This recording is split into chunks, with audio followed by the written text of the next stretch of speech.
Hi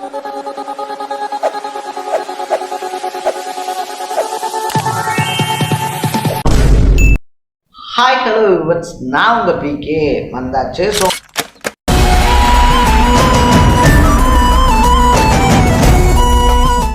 நம்ம இன்னைக்கு இந்த வீடியோவில் எந்த விஷயத்தை பற்றி பேச போகிறோம், யாரை பற்றி பேச போகிறோம் அப்படின்னு சொல்லிட்டு கேட்டோம் அப்படின்னா, இந்த டைம் தமிழக அரசியல் களத்தில் 4 முனை போட்டி அப்படின்றத நினைவுக்கிட்டு இருக்கிறதுனால பல தொகுதிகள்லையுமே பார்த்தோம் அப்படின்னா யார் ஜெயிப்பாங்க அப்படின்றத உறுதியாக சொல்ல முடியாத சுச்சுவேஷன் நிலவிக்கிட்டு இருக்கு அப்படின்னு தான் சொல்லணும். ஸோ ஒரு சில தொகுதிகள் பார்த்தோம் அப்படின்னா ஸ்டார் தொகுதிகள் அப்படின்னு சொல்லி வகைப்படுத்தப்பட்டிருக்கு. அங்கெல்லாம் போட்டிகள் கடுமையாக இருக்கும் அப்படின்னு சொல்லி இருந்தாலும் கூட, இன்னும் ஒரு சில தொகுதிகளில் பார்த்தோம் அப்படின்னா இந்த டைம் டெஃபினட்டா ஜெயிச்சே ஆகணும் அப்படின்ற மான பிரச்சனையில பல தலைவர்கள் களமிறங்குறாங்க அப்படின்னு சொல்லலாம்.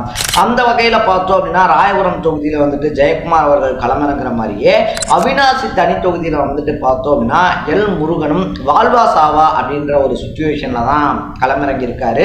ஆல்ரெடி இருந்த மத்திய இணையமைச்சர் பதவி எல்லாத்தையுமே தூக்கி எறிஞ்சிட்டு பார்த்தோம் அப்படின்னா மாநில அரசியல்ல கான்சென்ட்ரேட் பண்ணணும், அதை தாண்டி சட்டப்பேரவைக்குள்ள போகணும் அப்படின்றதுனால அவினாசி தொகுதியை கேட்டு வாங்கியிருந்தாரு அப்படின்னு சொல்லலாம். ஸோ தனபாலுக்கு தராம அவினாசி தொகுதியை எல் முருகனுக்கு ஒதுக்குனதுனால உட்கட்சிக்குள்ளேயே ஏகப்பட்ட சலசலப்புகள், அதை தாண்டி அதிர்வலைகள் இதெல்லாம் இருந்தாலும் கூட தனபால் பார்த்தோம் அப்படின்னா இந்த விஷயத்தை ரொம்ப பெருசுப்படுத்தாம ஒரு அறிக்கையோட முடிச்சுக்கிட்டதுனால எல் முருகனுக்கு அகைன்ஸ்டா எந்த விதமான ஒரு பெரிய விஷயமும் உண்டாகலை அப்படின்னு சொல்லலாம். ஸோ இதுக்கு முன்னாடியுமே பார்த்தோம் அப்படின்னா 21 தாராபுர சட்டமன்ற எலெக்ஷன்லையும் அதை தாண்டி அதுக்கப்புறம் நடந்த நாடாளுமன்ற எலெக்ஷன்ல நீலகிரி தொகுதியிலையும் போட்டிட்டு இருந்தாலும் அவரால் ஜெயிக்க முடியல அப்படின்னு தான் சொல்லணும்.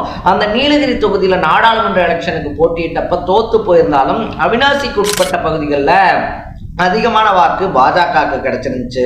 ஸோ அதை டார்கெட் பண்ணி தான் பார்த்தோம் அப்படின்னா இப்போ எல் முருகன் அவினாசியில் களமிறங்கி இருக்காரு அப்படின்னு சொல்லலாம். அட் த சேம் டைம்ல பார்த்தோம் அப்படின்னா அவினாசியில் அவ்வளவு ஈஸியெல்லாம் ஜெயிக்க விட்டுற மாட்டோம் அப்படின்னு சொல்லிட்டு 28 வயசான கோகிலாமணி அப்படின்ற கேண்டிடேட்டை திமுகவும் களமிறங்கி இருக்கு. ஸோ இப்படிப்பட்ட சுச்சுவேஷன்ல எல் முருகன் அவினாசியில் என்ன பண்ணிக்கிட்டு இருக்காரு, அவர் ஜெயிக்கிறதுக்கான வாய்ப்பு எப்படி இருக்கு, அதை தாண்டி அவருடைய அரசியல் வரலாறு தான் என்ன அப்படின்ற மாதிரி பல விஷயங்களை தான் நம்ம பேச போகிறோம்.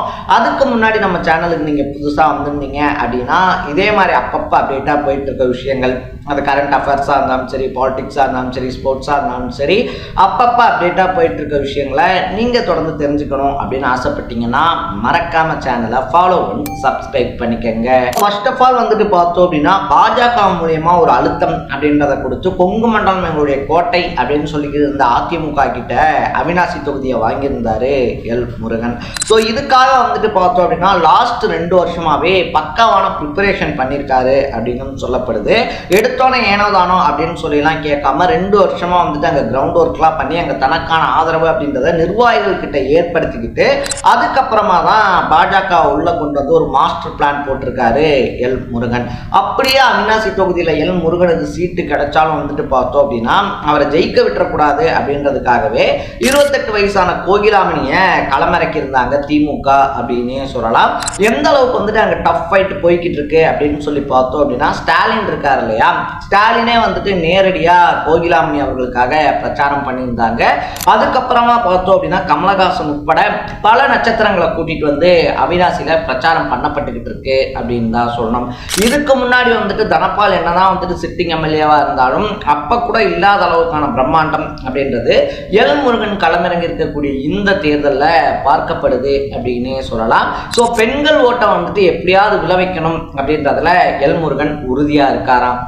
இதனால கட்சிக்குள்ள இருக்கக்கூடிய பெண்கள் இருக்காங்க இல்லையா, அவங்க எல்லாத்தையுமே சேர்த்து முக்கிய நிர்வாகிகள் எல்லாத்தையுமே சேர்த்து ஒரு குழுவா ஃபார்ம் பண்ணி ஒரு மகளிர் அணி மாதிரி போட்டு அவங்கள வீடு வீடா போய் ஓட்டு கேட்க வச்சிருக்கான் பாஜக தலைமை. ஸோ எப்படியாவது எல் முருகனை ஜெயிக்க வச்சே ஆகணும் அப்படின்றதுல அவினாசி நிர்வாகிகள் மும்மரமா இருக்காங்களாம். எல் முருகன் என்னதான் கட்சியை வளர்த்திருந்தாலும் கூட அவருக்கான அங்கீகாரம் கிடைக்கல அப்படின்றது அவருக்கு ஒரு உறுத்தலாவே இருக்கு. ஏன்னா 2019 தமிழிசை சவுந்தரராஜன் இருக்காங்க இல்லையா, அவங்க தான் தமிழக பாஜகவினுடைய தலைவராக இருந்தாங்க. திடுதிப்புறம் வந்துட்டு அவங்கள தெலுங்கானா கவர்மெண்ட்டுக்கு மாற்றினதுக்கு அப்புறமா ஒரு 6-7 மாதம் கழிச்சு தான் L Murugan தலைவராகிறாரு.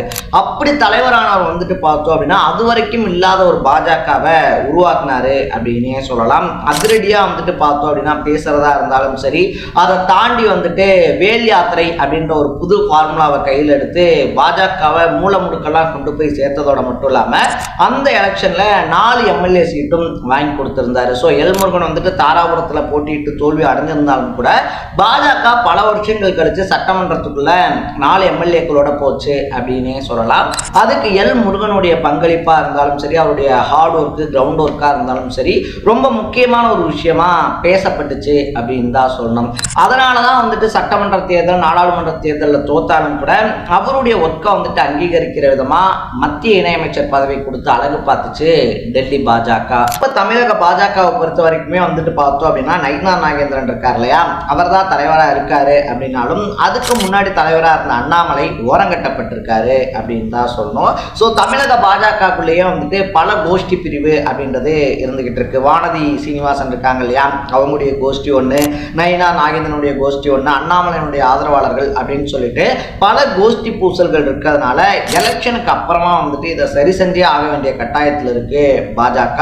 So L Murugan மாதிரி ஒரு ஆள் வந்துட்டு பார்த்தோம் அப்படின்னா சட்டமன்றத்துக்குள்ள போனதுக்கு அப்புறமா கட்சிக்குள்ளேயும் வந்துட்டு அவரை ஈடுபடுத்திக்கிட்டாரு அப்படின்னா இந்த கோஷ்டி பூசல்கள் எல்லாத்தையும் சரி பண்ணி மறுபடியும் பாஜகவை வலிமை மிக்க ஒரு கட்சியா எல் முருகன் மாற்றுவாரு அப்படின்னு தலைமை நம்புதான்.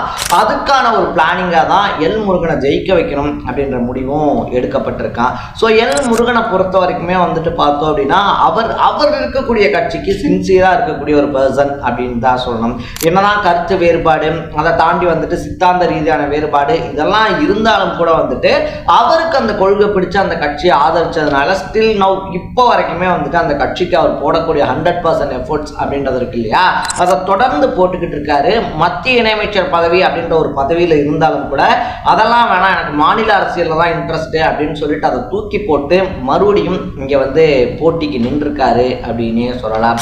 அவினாசி களம் இப்போ வரைக்குமே வந்துட்டு பார்த்தோம் அப்படின்னா அதிமுகவுக்கு ஃபேவரான ஒரு விஷயம். எல் முருகன் ஜெயிக்கிறதுக்கான வாய்ப்புகள் அப்படின்றதெல்லாம் இருந்தாலும் கூட தாவேகா சீமானினுடைய நாத்தாக்காவுடைய ஓட்டு பிரிப்புகள் அப்படின்றது டெஃபினட்டா எல் முருகன் ஜெயிப்பாரு அப்படின்றத சொல்ல விடாம பண்ணுது அப்படின்னு தான் சொல்லணும். ஸோ நீங்க அவினாசி தொகுதியை சேர்ந்தவரா இருந்தீங்கன்னா அங்க எல் முருகன் ஜெயிக்கிறதுக்கான வாய்ப்பு எப்படி இருக்கு அப்படின்றத கமெண்ட் பண்ணிட்டு மறக்காம சேனலை ஃபாலோ பண்ணி சப்ஸ்கிரைப் பண்ணிக்கங்க.